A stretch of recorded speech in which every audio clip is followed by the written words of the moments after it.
Hey dealers, when it comes to your service department, labor rates aren't your problem, efficiency is.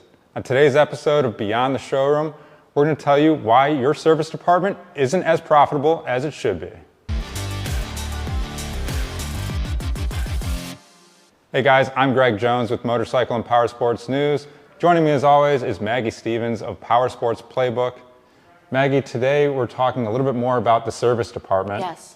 And why it should be more profitable than it probably already is, Yeah. and what some of those issues might be within the service department. A couple episodes back, we talked a little bit about the parts department and profitability there. Yes. But we're going to dig deeper into service specifically today. So, Maggie, we mentioned labor rates might not be the issue, but efficiency probably is.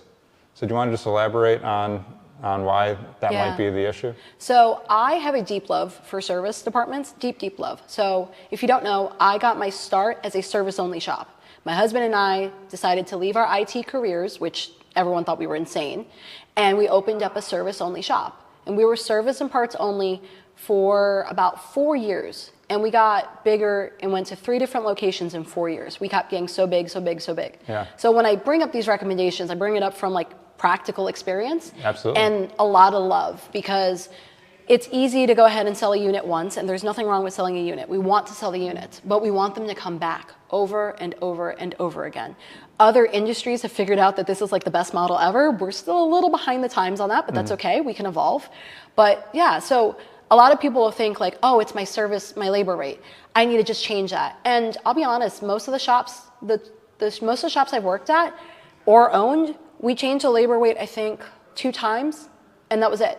And it was by $10. So great, it was more money, but that's not what's gonna get you. It's gonna be your efficiency, it's gonna be your billables.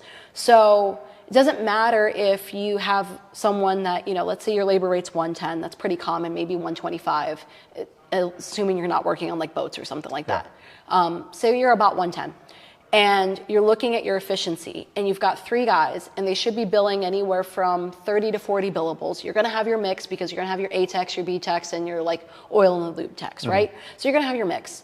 But if they're not, well, first off, we should be honest, are you even tracking your billables, right? And if you aren't, let's fix that, because we need a benchmark.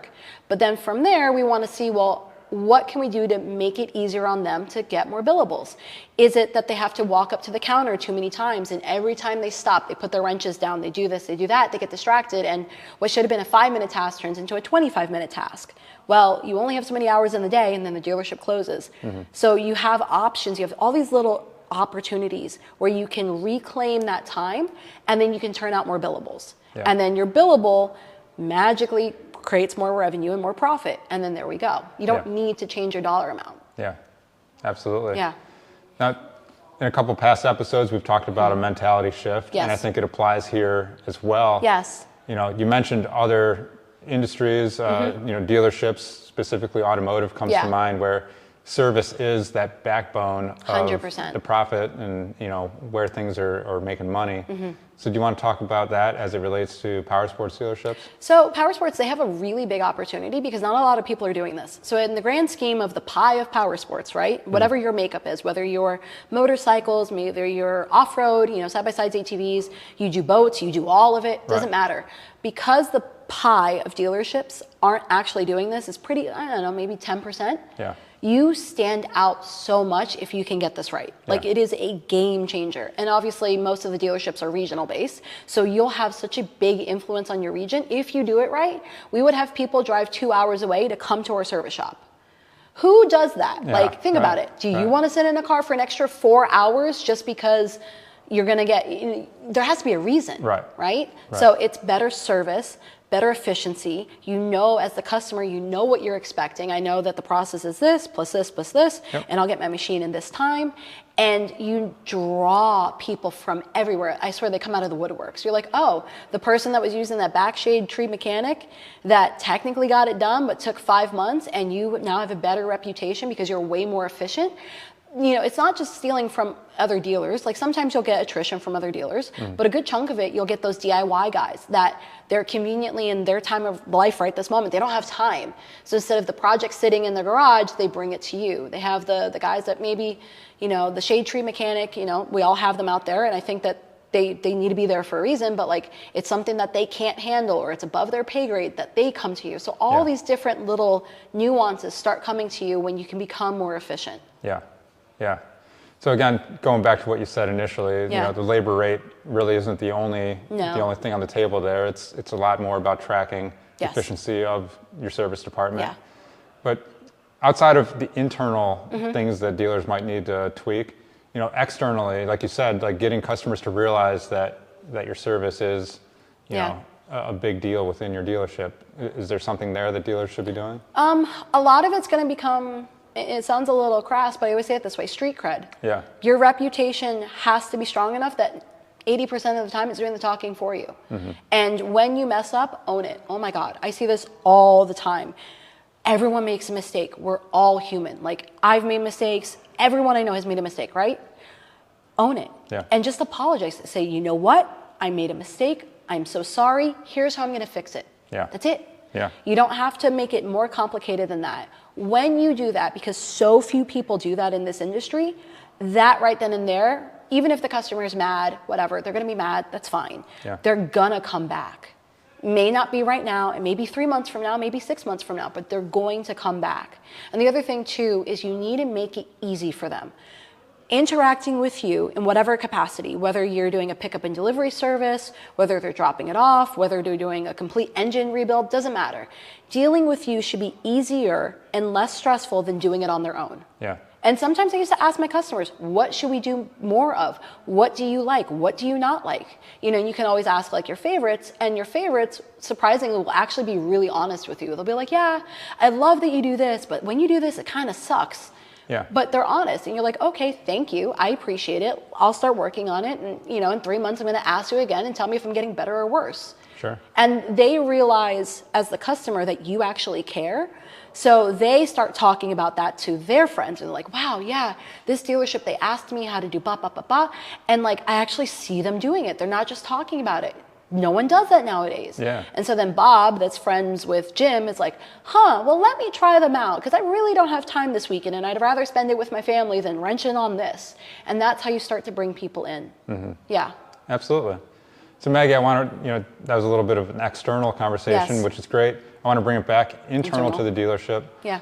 Again, tracking efficiency, billable hours. You know, something that might come to dealers' heads is, you know, how many tech staff do I actually have? Do I have enough techs and the labor to make the service department efficient and run well? Obviously, that's a trade that's hard to come by. It's tough to get folks who are qualified. Yeah. But what's your advice for those folks? Now, do they need more techs? Sometimes. So the answer is nuance. It's sometimes. But I would say your shop has to be cranking before you actually say, like, I really need another tech. I come from service. I love service, eat and breathe it. My husband, he's been a mechanic for a very, very long time. So it is in my world in every capacity. Yeah. I can appreciate the fact that there's not enough mechanics getting into the industry, or even the ones that are getting into the industry. It takes time. You're not going to know how to fix everything. You're not going to have that experience under your belt to be like, oh, well, when this happens, it's most likely A or B, right? You can't teach all of that in school. Right. You can try, but you can't. So there's still this ramp up time for all the new people that are coming into the industry. I would always argue before you add another tech, if you are going to, let's see why. Is it because it's a specialty tech? So one of the places I worked at, we had a specialty tech, and he was engines only. He only came in 3 days a week, which sounds crazy, right? And everyone's like, why does he only do 3 days a week? Right. Well, he's doing a $10,000 engine every single time. So he needs to come in, earbuds in, be focused, boom, boom, boom, and move on. Sure. You know, he's cranking more hours than the regular A-Tech is because of what he's doing. He's a specialized mechanic at that level of his career, right?